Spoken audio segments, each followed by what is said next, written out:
As twilight settles over the monastery, Ananda finds himself deep in thought.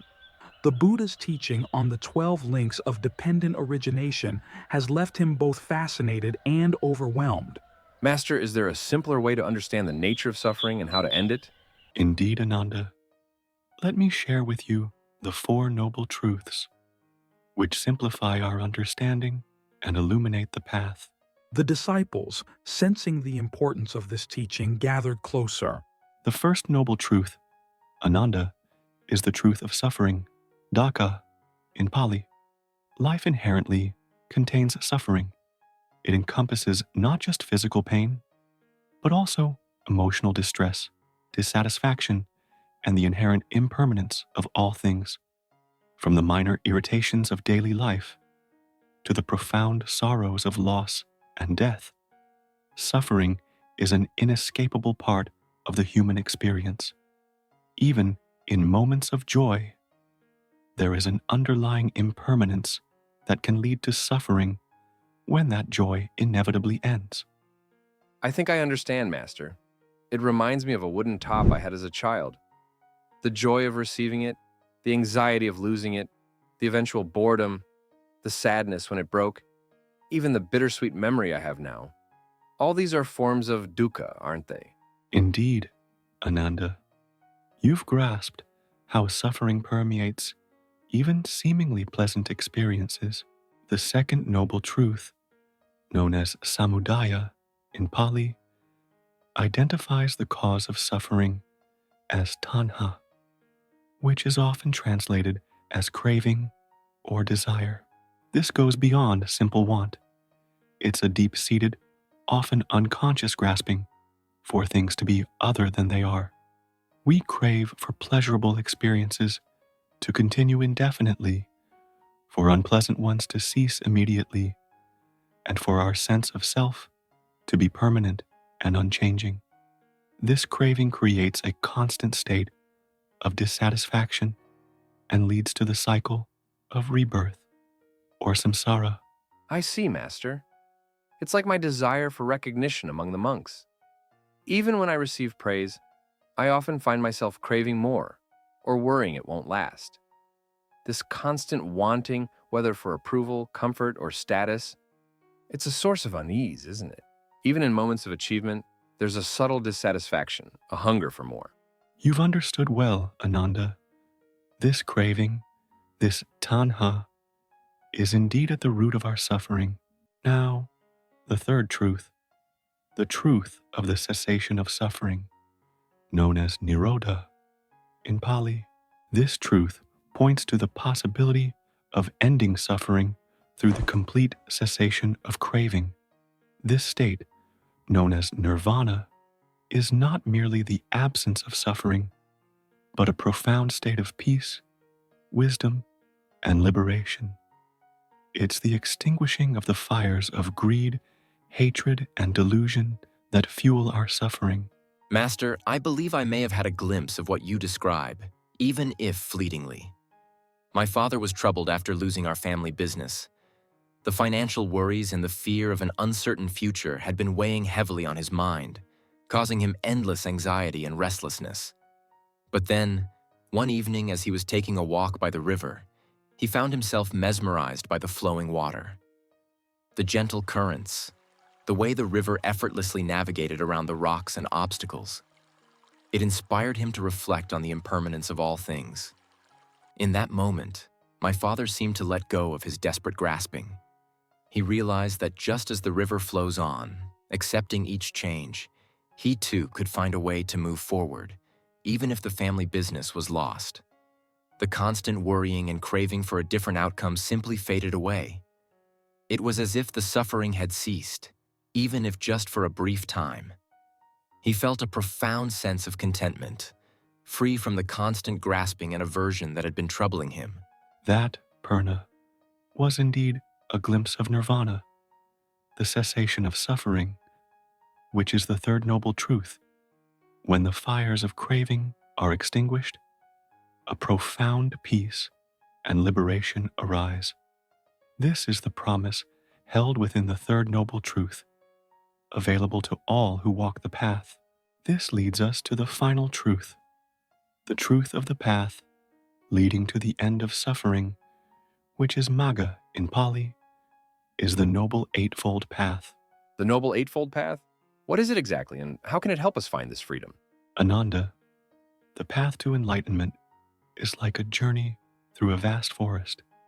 This journey consists of 8 interconnected paths, each representing an essential aspect of our spiritual growth.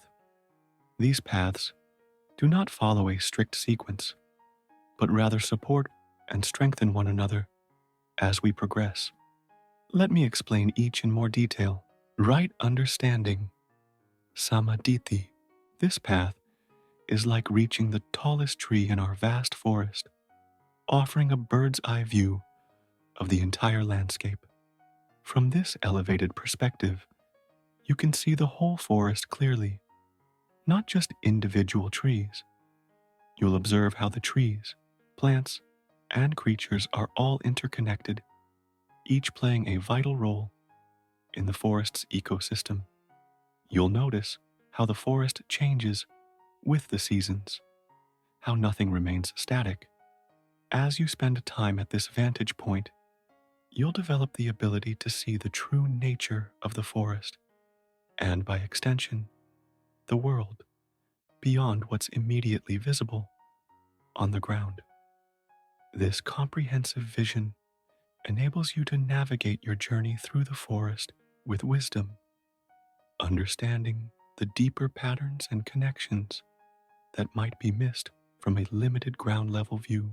Right intention, Samma sankappa. This path is like choosing which trails to follow in the forest.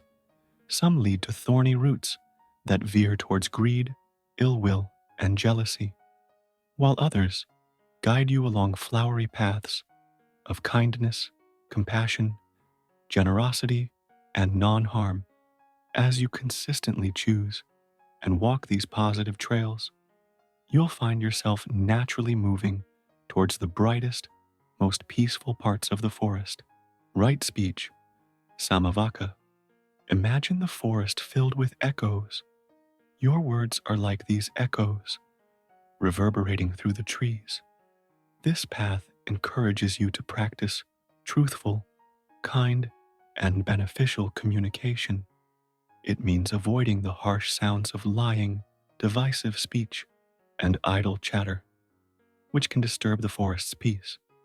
Instead, let your words be like gentle breezes, carrying seeds of honesty and compassion. By speaking carefully, gently, and honestly, you create a harmonious atmosphere throughout the forest, inspiring others to join in this peaceful chorus. Right action, Samma kammanta. This path is like carefully planting seeds of kindness, generosity, and contentment wherever you go, nurturing the forest's growth. At the same time, it means avoiding actions that harm the forest, such as trampling delicate plants, taking what isn't freely given, or disrupting the natural balance. Your mindful actions shape the forest around you, creating a thriving, harmonious environment where all beings can flourish. Right livelihood, Samma ajiva. Think of the forest as a complex ecosystem where every creature has a role. This path is about finding your place in this ecosystem, a way of sustaining yourself that also contributes positively to the forest's well-being. It's like being a bee that both feeds on nectar and pollinates flowers, benefiting the entire forest. Right effort, Samma vayama. Imagine navigating a river flowing through the forest.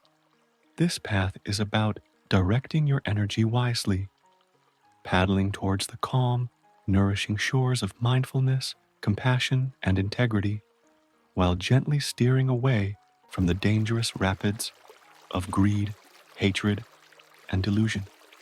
It's the continuous effort to cultivate wholesome states of mind, like patience, generosity, and loving kindness, and engage in positive actions, like acts of service and ethical conduct. By consistently applying this effort, you maintain balance and progress steadily along the river of your spiritual journey. Right mindfulness, Samma sati. This path is like becoming a keen observer of the forest.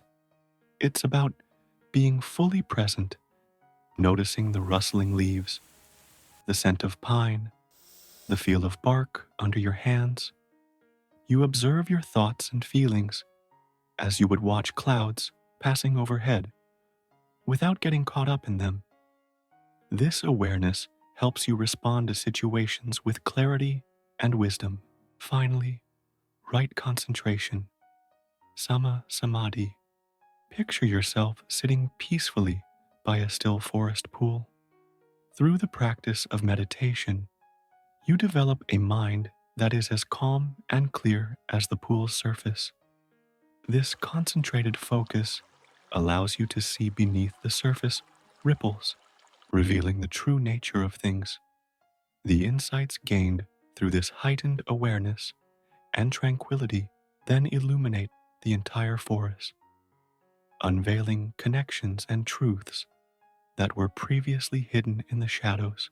These 8 practices work together, reinforcing and balancing each other.